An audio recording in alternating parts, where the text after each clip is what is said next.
नमस्कार, स्वागत है आपका न्यूज 24 पर। रात के 9 बज चुके हैं। वक्त निष्पक्ष न्यूज का हो चला है। तमाम बड़ी खबरें लेकर मैं हूं आपके साथ मकसूद खान।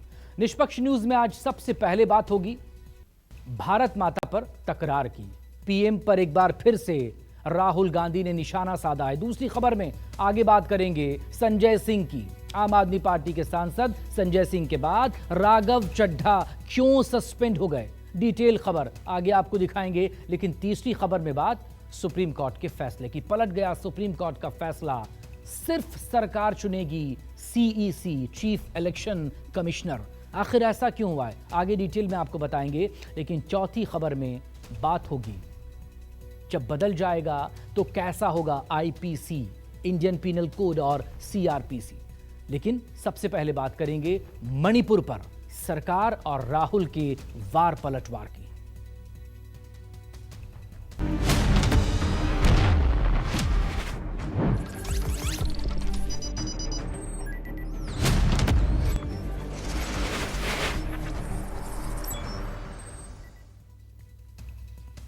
भारी हंगामे के बीच संसद का मॉनसून सत्र खत्म हो गया, लेकिन अविश्वास प्रस्ताव पर पीएम मोदी के भाषण से विपक्ष संतुष्ट नहीं हो पाया है।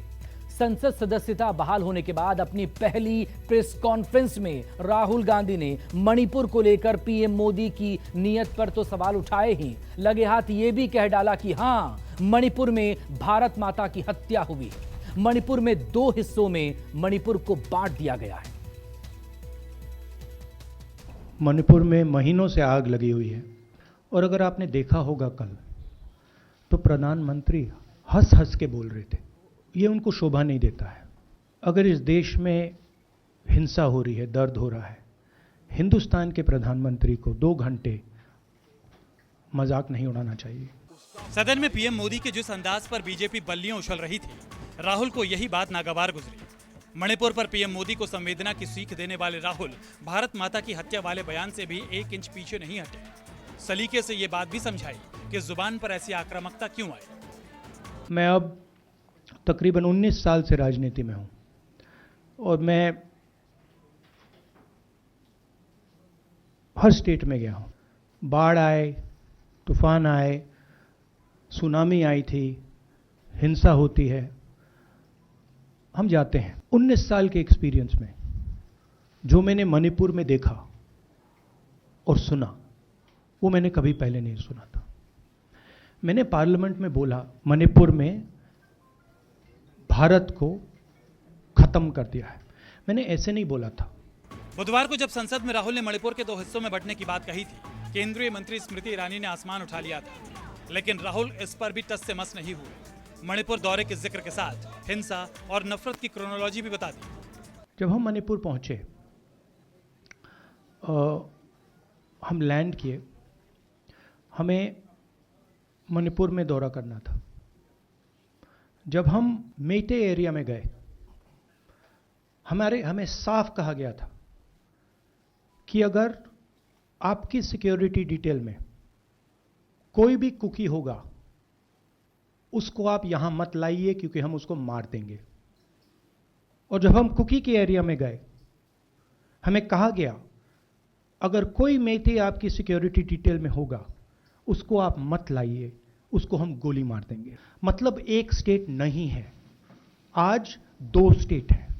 मणिपुर पर सत्ता की नीति पर सवाली राहुल ने पीएम मोदी की नीयत पर भी प्रश्न चिन्ह लगा दिया। प्रधानमंत्री को यह पता नहीं लग रहा है कि हमारे देश में क्या हो रहा है। मगर अगर जा नहीं सकते हैं तो मणिपुर के बारे में बोले तो। जो मणिपुर में हो रहा है, हिंदुस्तान की सेना उसको 2 दिन में रोक सकती है। प्रधानमंत्री मणिपुर को जलाना चाहते हैं, आग बुझाना नहीं चाहते हैं। मीडिया के सवालों के जवाब में राहुल ने यह इल्जाम भी चस्पा कर दिया कि प्रधानमंत्री ने देश की बजाय खुद की बात की, मणिपुर को नजरअंदाज कर दिया। भाषण हिंदुस्तान के बारे में नहीं था, भाषण नरेंद्र मोदी जी के बारे में था। वो अपनी राय, अपनी राजनीति, अपने एम्बिशंस वो आपको दे रहे थे। सवाल ये नहीं है कि नरेंद्र मोदी जी 24 में प्रधानमंत्री बनेंगे या नहीं। सवाल यह है कि मणिपुर जल रहा है। प्रधानमंत्री को यह समझ आनी चाहिए, बात समझ आनी चाहिए कि पार्लियामेंट में जो चर्चा हो रही थी वो उनके बारे में नहीं थी, वो मणिपुर के बारे में थी।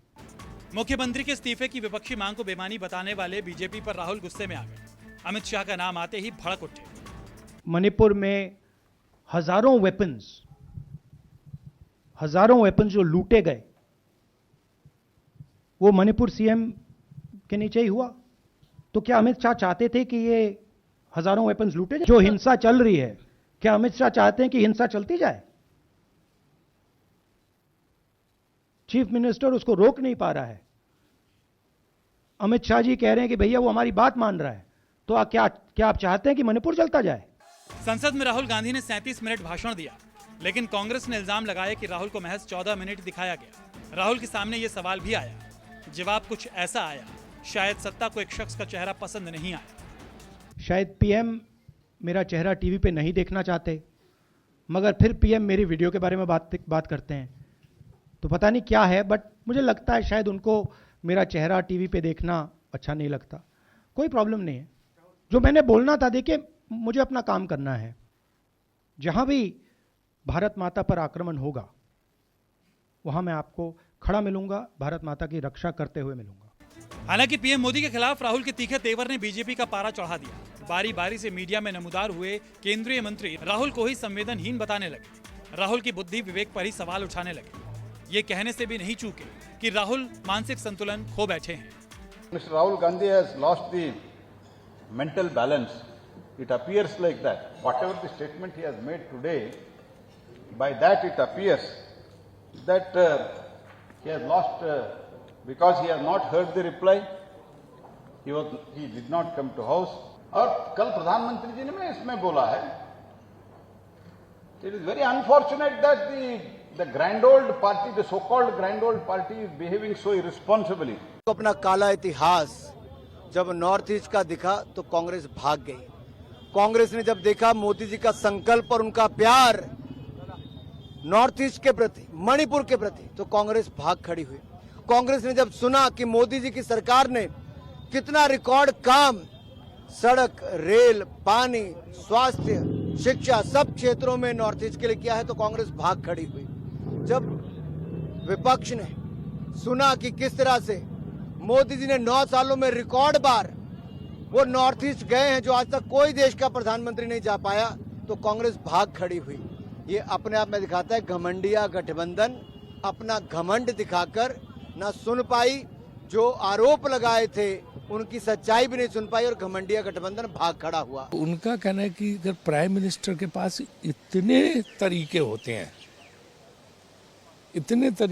कि किसी भी तरीके का वो इस्तेमाल करें तो मणिपुर की हिंसा रुक सकती है, लेकिन उन तरीकों का इस्तेमाल क्यों नहीं किया जा रहा? प्रधानमंत्री चाहे तो 2 दिन में हिंसा रुक सकती है। जो राहुल गांधी का कहना है कि आर्मी लगा के 24 आवर्स के अंदर में कुकी और मेते का क्लैश को बिल्कुल फोर्सफुली मिलिटरीली खत्म करना चाहिए, इसका मतलब क्या है कि आप बाई फोर्स आर्मी के माध्यम से सॉल्यूशन करना है। हम लोग ये मानते हैं कि सॉल्यूशन बातचीत करके करना चाहिए। अभी तक भारत सरकार ने कोई मिलिट्री यूज नहीं किया है, क्योंकि वो अपने लोग हैं। 2 घंटा क्या बोले किसी समझ नहीं आया। 97 मिनट में मणिपुर विश्वास प्रस्ताव किस पे आया था? मणिपुर की घटना पे। लेकिन मणिपुर को सबसे आखिरी में वो बोले, वो भी 2 मिनट, जिसके नाम से ये प्रस्ताव आया था, विश्वास प्रस्ताव, उसके बारे में कुछ कहा नहीं उन्होंने, और उसके समाधान के बारे में कोई बात उन्होंने नहीं कही। देश पूरा सुन रहा था कि इसके समाधान के बारे में कुछ बोलेंगे, लेकिन देश को निराशा हुई कि प्रधानमंत्री जी मणिपुर के ज्वलंत घटना के बारे में 2 मिनट बोल के अपने जिम्मेदारी का इतिश्री कर लिए। जो कुछ मणिपुर में हुआ है वो कल्पना नहीं की जा सकती है। मणिपुर का जो बदनामी देश की, जो शर्मनाक हुआ है घटना, उसकी कोई भी भरपाई नहीं की जा सकती है। हमारे देश का अपमान हुआ है, देश का अपमान होना बड़ी बात है। पूरे मानसून सत्र के दौरान विपक्षी दलों ने संसद के दोनों सदनों में मणिपुर के हिंसा को लेकर हंगामा किया और पीएम मोदी से सदन में जवाब की मांग की। लेकिन जब पीएम मोदी ने सदन में कोई बयान नहीं दिया तो विपक्ष सरकार के खिलाफ अविश्वास प्रस्ताव लेकर आई। हालांकि संख्या बल में विपक्ष के कमजोर होने के कारण अविश्वास प्रस्ताव औंधे मुँह गिर गया, लेकिन पीएम मोदी को इस पर अपनी बात रखनी पड़ी। विपक्ष का दावा है कि उसने प्रधानमंत्री को सदन में चुप्पी तोड़ने पर मजबूर कर दिया। लेकिन सरकार की माने तो इस अविश्वास प्रस्ताव से विपक्ष की असलियत उजागर हो गई। संजीव त्रिवेदी, कुमार गौरव और प्रशांत देव के साथ रमन कुमार, दिल्ली, न्यूज़ 24। संसद का पूरा मॉनसून सत्र मणिपुर हिंसा को लेकर हंगामे की भेंट चढ़ गया। अविश्वास प्रस्ताव को छोड़ दें तो पूरे सत्र में सदन शोर शराबे का गवाह बना। इस दौरान राज्यसभा से आम आदमी पार्टी के 2 सांसद संजय सिंह और राघव चड्ढा सस्पेंड कर दिए गए। लोकसभा से कांग्रेस सांसद अधीर रंजन चौधरी भी निलंबित हो गए।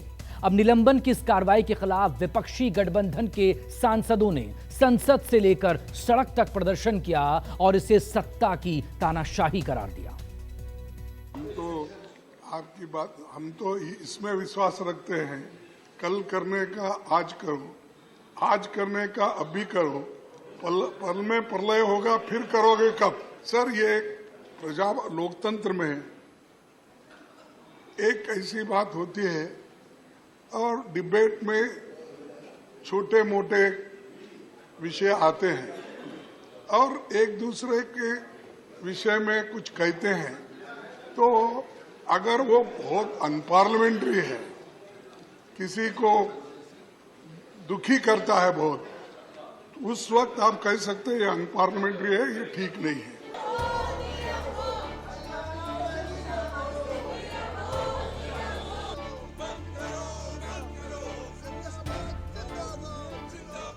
लोकसभा से अधीर रंजन चौधरी का निलंबन हुआ तो राज्यसभा से सभापति जगदीप धनखड़ ने आप सांसद राघव चड्ढा को निलंबित कर दिया। सांसद संजय सिंह का निलंबन भी बढ़ा दिया गया। संसद के दोनों सदनों में निलंबन के खिलाफ विपक्ष ने हंगामा किया तो सदन के बाहर भी पूरा विपक्ष आंदोलित नजर आया। संसद परिसर में मार्च शुरू हो गया। सोनिया गांधी से राहुल गांधी तक विपक्ष का हर चेहरा निलंबन के फैसले से खफा नजर आया। राहुल गांधी और सोनिया गांधी के नेतृत्व में विपक्ष का ये मार्च संसद के बाहर इस बात का विरोध करता हुआ कि आखिर क्यों बाहर कर दिया गया, निलंबित कर दिया गया है अधीर रंजन चौधरी को। लोकसभा से कांग्रेस सांसद अधीर रंजन चौधरी का निलंबन हो या फिर राज्यसभा से राघव चड्ढा और संजय सिंह का निलंबन, अब तीनों ही सांसद विशेषाधिकार समिति की रिपोर्ट आने तक निलंबित रहेंगे। लेकिन विपक्षी खेमे ने यह भी तय कर लिया है कि वो सत्ता से सवाल पूछना बंद नहीं करेंगे, सरकार से डरकर चुप नहीं बैठेंगे। मुझे कल प्रधानमंत्री को देख के लगा कि भारत के प्रधानमंत्री अपना मानसिक संतुलन खो बैठे हैं। कई बार बला बला बला बला बला बला पता नहीं क्या क्या बोल रहे थे।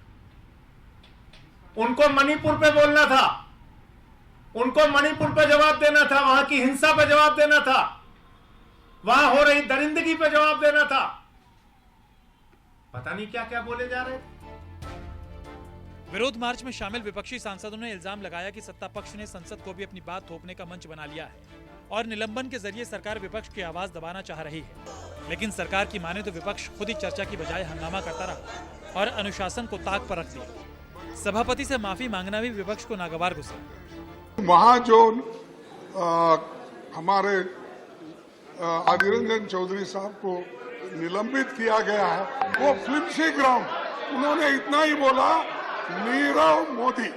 नीरव मीन्स शांत, साइलेंट, अरे मुंह, इसीलिए नीरव मोदी बोले तो इसके ऊपर आप सस्पेंड करते हैं। राहुल गांधी को समझ नहीं है, भारत माता का शब्द नहीं निकाला है, उन्होंने ठीक तरह से देखा नहीं है। असंसदीय वो निकाला, जो कुछ भी असंसदीय है वो निकाला गया है और ऐसे जो असंसदीय शब्द निकालते हैं वो सबका एक्सपंज हो जाता है। It is a common practice, Bharat माता का नहीं निकाला है। और एमपीज को निकालें, वापस डालें, हमारा काम बदलता नहीं है।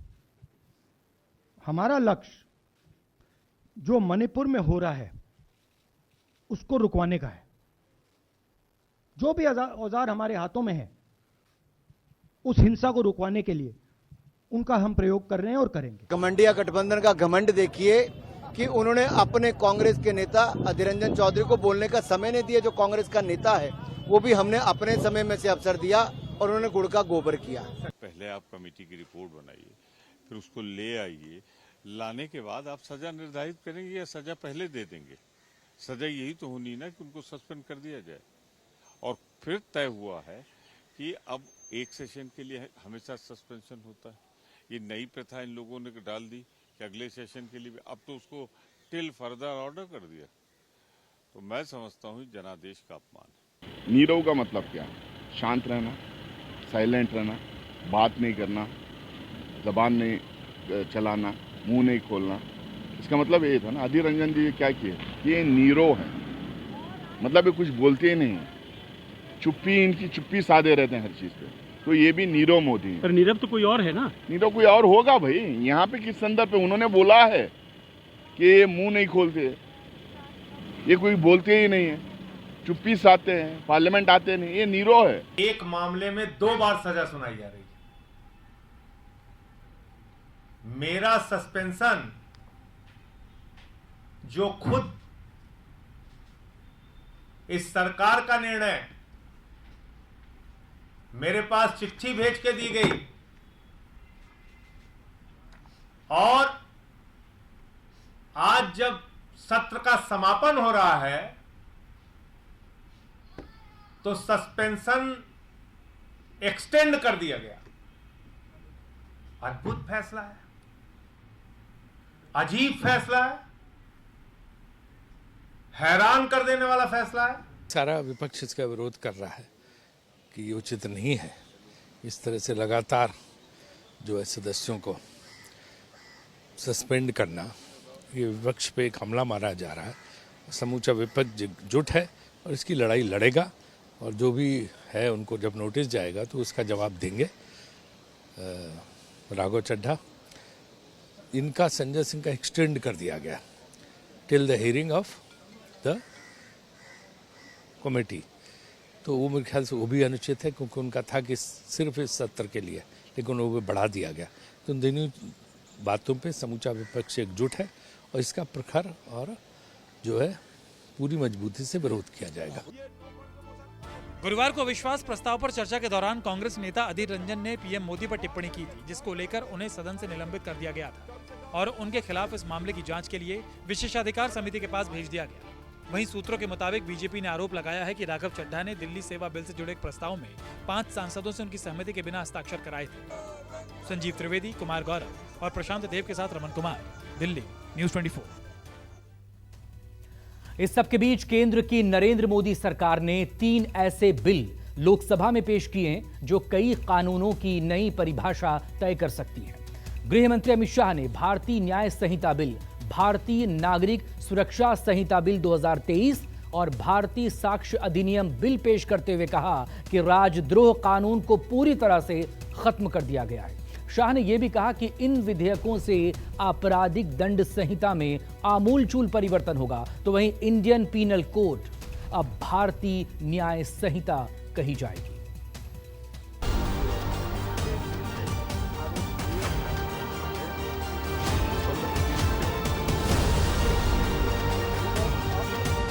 राजद्रोह पर कि अंग्रेजों ने अपने शासन को बचाने के लिए एक कानून बना था। मैं इस सदन को कहना चाहता हूं, एक ऐतिहासिक निर्णय इस सरकार ने किया है। राजद्रोह को कंप्लीटली हम रिपील कर रहे हैं, कंप्लीटली। यहां लोकतंत्र है, सबको बोलने का अधिकार है।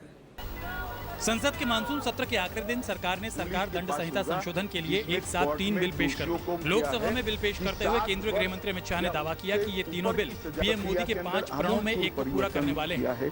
कि जो अभी नौकरी, इन बिलों के पारित होने के बाद राजद्रोह कानून खत्म होगा, मॉब लिंचिंग के गुनहगार को फांसी की सजा होगी, नाबालिग से रेप के दोषी को फांसी तक की सजा दी जा सकेगी। गृह मंत्री अमित शाह ने दावा किया कि तीनों कानूनों का मकसद किसी को दंड देना नहीं बल्कि लोगों को न्याय दिलाना होगा।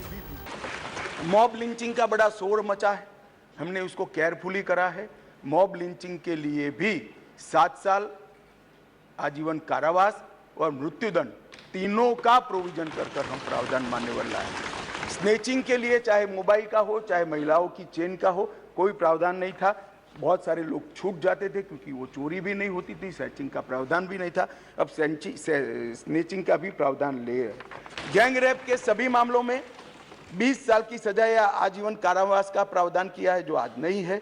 18 वर्ष से कम आयु की बच्चियों के मामले में मृत्यु दंड का भी प्रावधान। सत्ता पक्ष का दावा है कि इन कानूनों में परिवर्तन वक्त की मांग थी ताकि लोगों को इंसाफ मिल सके। ये क्रांतिकारी नहीं, ऐतिहासिक है। इस बिल की अपेक्षा देश को बहुत दिनों से थी।